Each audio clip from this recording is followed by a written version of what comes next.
take a look inside our 1974 360 Dodge Sportsman Brougham conversion. You will see mostly original features combined with the damages of nearly 50 years and the reasonably low budget repairs that we managed to accomplish in the last 2 years of ownership.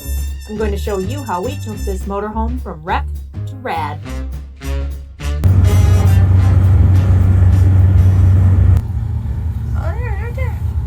Your destination is on the left. There she is. That's beautiful. We originally thought we were going to buy a 1973 from a different guy in Iowa, but we got there and it was rotten, the tires were no good, and it was full of bees. I'm allergic to bees. This is what we picked up instead. We could tell it needed work. They told us it would need work. We looked it over and we decided to bring it home. And then we broke down. And then we broke down again. And then we broke down again. Honestly, though, the thing hadn't been driven for like 7 years or something, so really, it was pretty much a champ on the way home. We had everything all torn apart as soon as we had daylight and found out that it was actually a broken motor mount that knocked the fuel lines loose, so we weren't getting any gas. Got it all cleaned up, all the seals changed, not sure how he didn't die from exhaust poisoning on the way home. Painted the cowl.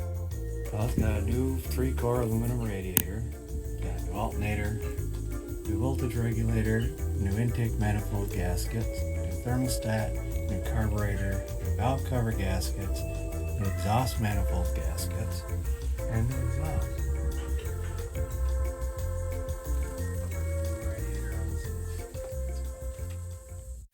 We started scouting all the junkyards for all sorts of stuff, and we found like these seats that were really cool looking, but the fabric was pretty dry rotted.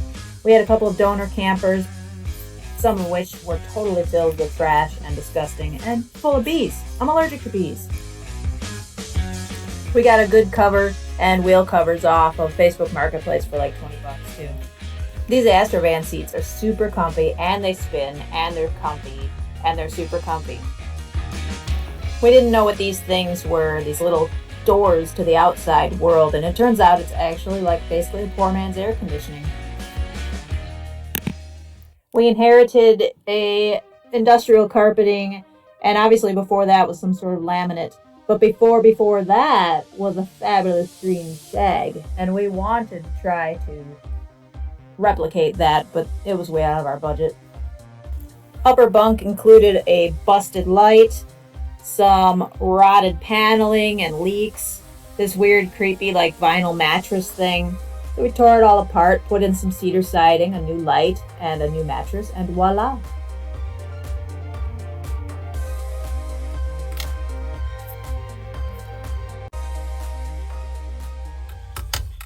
Sometimes it's just the dumb little stuff like replacing the broken switch in the outside door handle light, or finding all the little plastic square white light covers in the junkyard. Budget meant that we did not get a bunch of curtains for that upper bunk, but we did get light blocking curtains that go across the entire cab. I also got all new curtain rods for the entire thing. I don't know what I was thinking with this curtain because it obviously is not light blocking. Moving on to the bathroom, I just absolutely love this retro pattern and I did not want to mess with it, but there were tons and tons and tons of screw holes all over and I had to find a way to repair that and block it. The toilet goes to nowhere, so don't flush it. The window did not open, but we found hardware at the junkyard. These were some of the holes I had to fill. That was my result afterward. I'm pretty happy with it. We took down an old medicine cabinet, and I created this storage out of tension rods and baskets.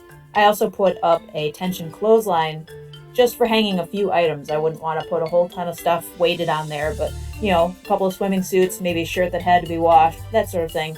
Works really well. We haven't put up the new shower head yet, but I did put in these cozy little soap holders and this little shampoo dispenser thing that you put the bottle in and squeeze it.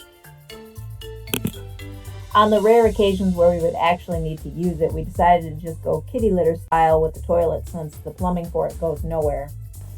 A little access port for the plumbing and stuff. Original yellow countertops in really good shape. Of course, the avocado green appliances. Oven works awesome, as one would expect, really. Super small, but what do you need nothing for anyway? Thankfully, we were able to find An original, probably very much the same hood vent. Woo! Worked and everything, fresh from the junkyard. We gave it a lovely paint job, bought some filters and a bulb, and voila.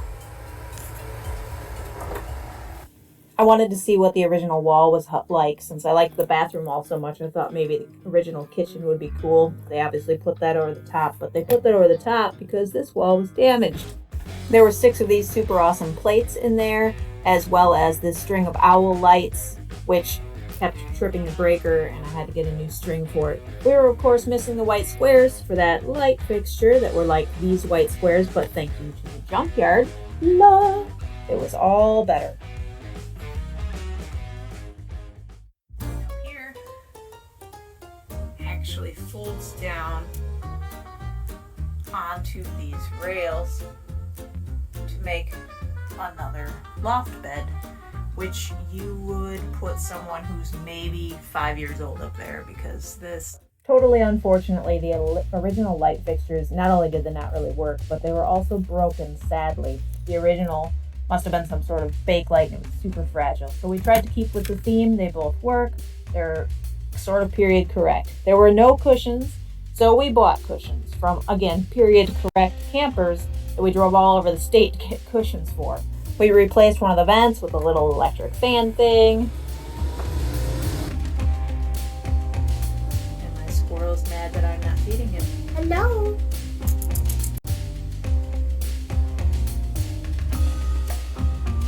I hated this latch, and we did find matching ones that matched our camper while we were at the junkyard.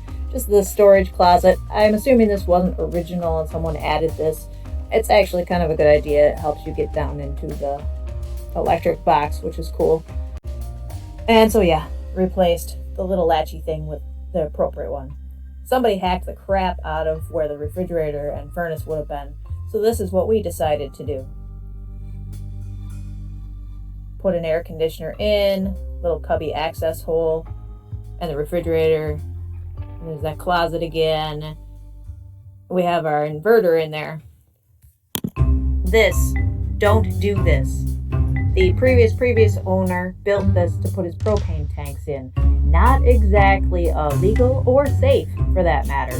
We took it off, and Christopher made a bracket for the spare tire and put that on instead. Looks nicer, and then no one's going to necessarily have to blow up. We can talk about the wheels. They are 3rd gen Dodge 1-ton truck wheels with hubcaps on them.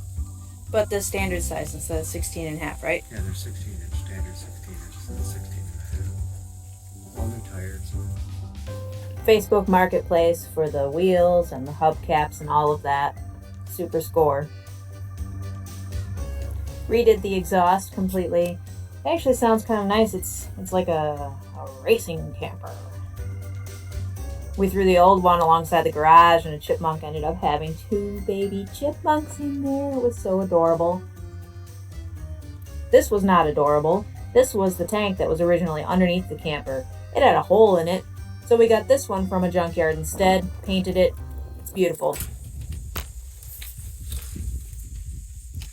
Oh, tell me all about her, husband, so that I can say words. Our LP tank. Yeah, but, I mean, like, you got that from the junkyard or something exciting, right? Yeah, I went out to the salvage yard and picked that up off of another motorhome. And then you gave it a sexy paint I job. repainted it, made sure all the Did we get it gauges certified, were or good. did you just... It doesn't need to be certified. It's Check magic. the valves, make sure everything's good. And then installed it. Okay then. And it's installed. So this cupboard is accessible from both inside and outside the motorhome. That is our tankless water heater just laying in a heap in there because it really should be run outside and not inside. So what we've done is created a bracket for it on the back of the camper, and when you're going to use it, you just take it out, you hang it on there, and you're good to go. That is the inverter. 1,000-watt inverter. I showed that from the inside. Underneath the seat, 25 amp hours of battery, 12-volt battery. Let's see. 4 of them.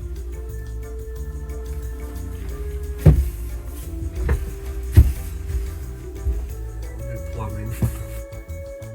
It is all new plumbing and a new sink faucet there too. Okay.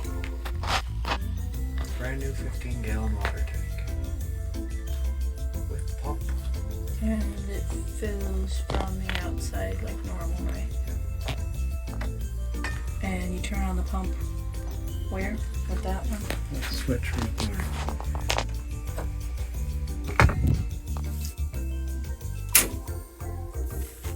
Okay. Do you have to flip the little lever thingies or anything to make it be ready to, you know, that yellow thing? Well, if you're running it off of the pump, you have to have this one open. If you're running it off of city water, you have to close it. Okay. So that you can run off city water and not blow up your pump. So that's if the water's in the tank and you want water, you have it like that. Yeah. And the other way bypasses the tank altogether. Yeah, it shuts tank off. And drains right there. How do you do it? Pull it towards you? Almost towards you. And then it opens it up, drains it. That's the drain for the water tank. Should close that. Sort of the before and the after of the living space of the camper.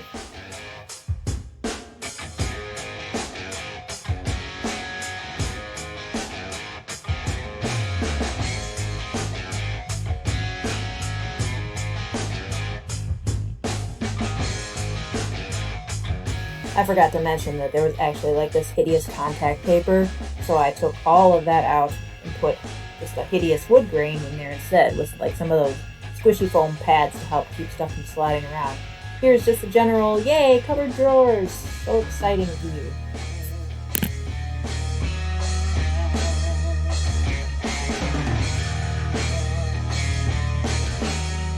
It cannot effectively be 70s without mushrooms and owls. Just a brief mention about the outside. There's a new venting area for all the appliances. There was a secondary gas tank that didn't really function properly, so we took the cap off of that and put new siding to patch the replacement there. Previous owners put a new roof on. We added some Flex Seal. Oh yeah, new brake lines too.